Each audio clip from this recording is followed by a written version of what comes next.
Alright, in today's video we're going to take a look at how to change a switch on the steering column of this Dodge Ram 2500. A lot of the other Dodge Rams are going to have a similar button.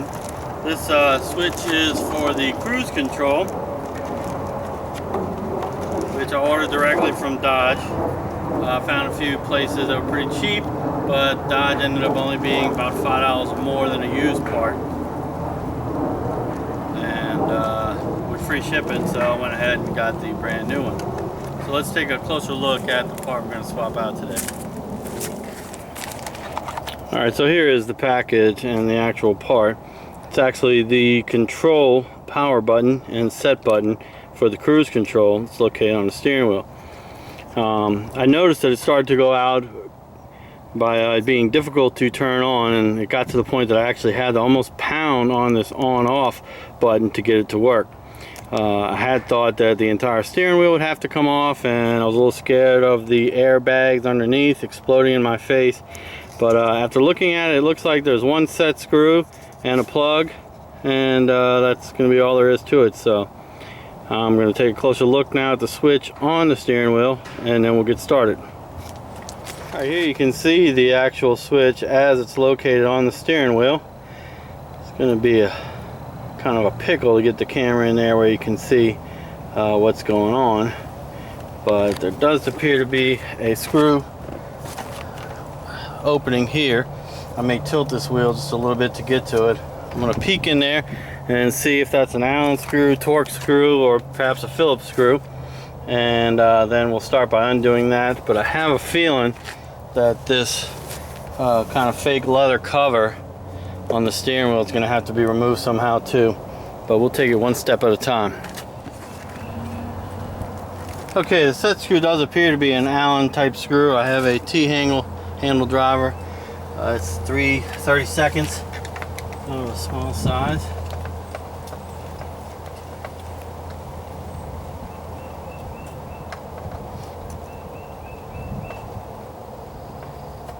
Hopefully I'm on the screw.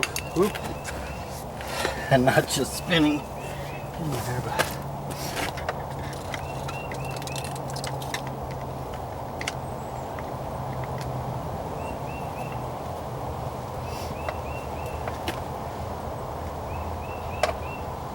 well, I'll tell you what, I already see the switch loosening up nicely. We might get lucky on this and not have to take the cover off.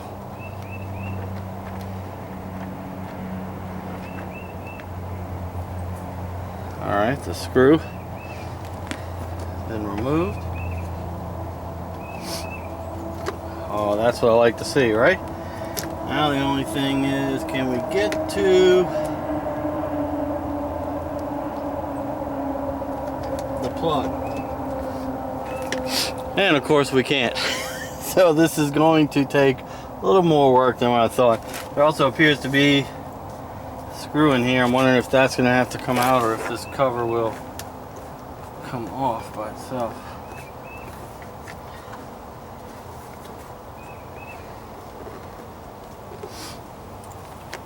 I'm going to remove the switch on the other side just so I can see in there and get a better look.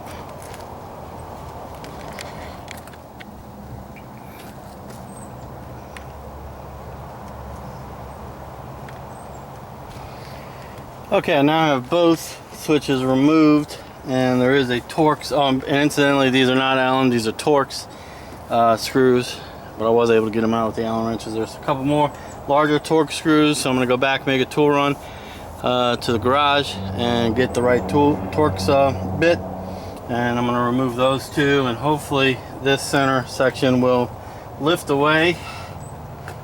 It's still on there pretty securely. And then we'll replace that plug and put it all back together. Well, as luck would have it, it's always that size that's kind of odd, but I do have it.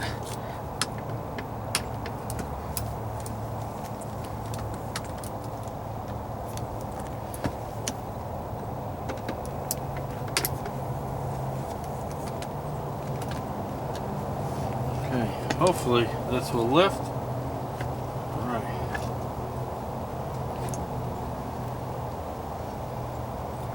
carefully move this out of the way because I gotta tell you, I am still quite scared of that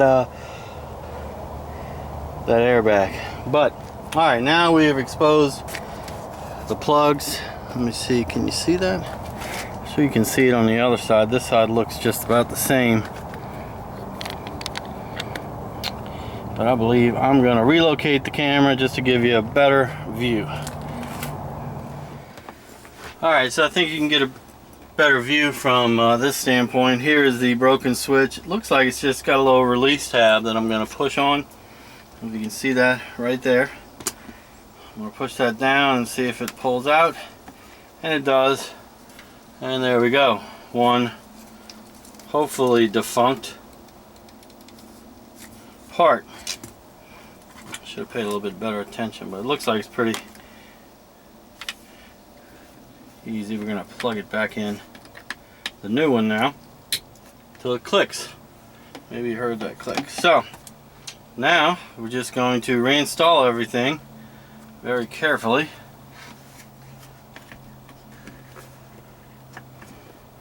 Make sure that our wires on both sides don't get crimped.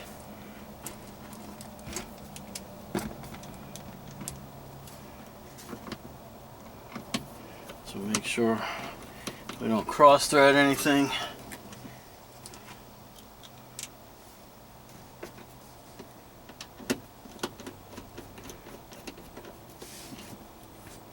Since I did use a ratchet to get it off, I'm just going to tighten them a little bit. Not too much.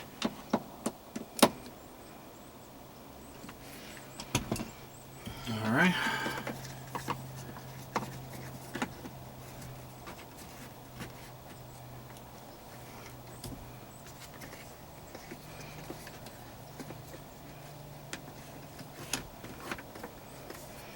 Okay. They're set back in. Now we'll do the hard side first.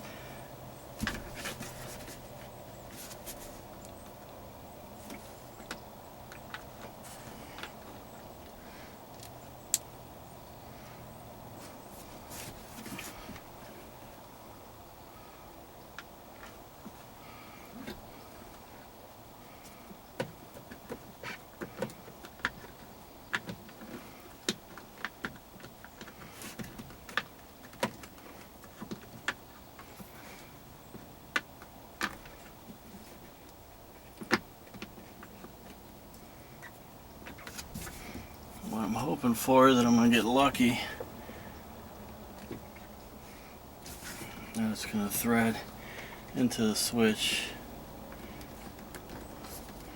on the first go.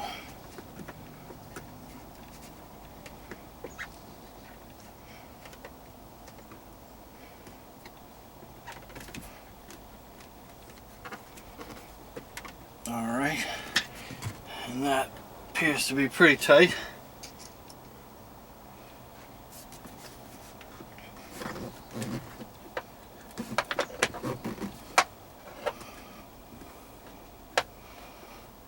Now, we are screwing into plastic, so be mindful of how tight you're tightening them. This one seems to be self-tapping, so it's a little bit harder to screw in.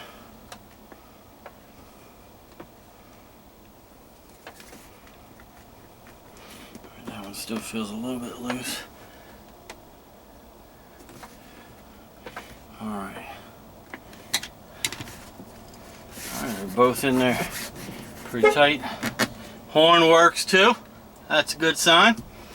And other than a test ride, this job is already done. So I can't wait to have cruise control back. Can't tell you how much I've missed that. But let's go give it a test run and see what we got.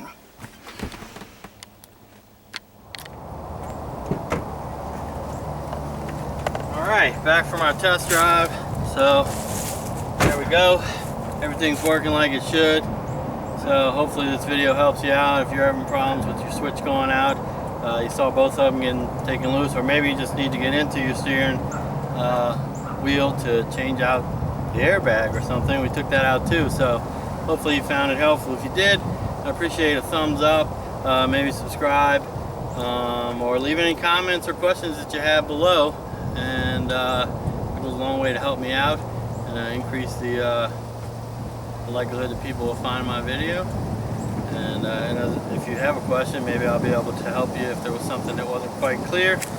But thanks for watching, and as always, I'll see you on the internet next time. Bye.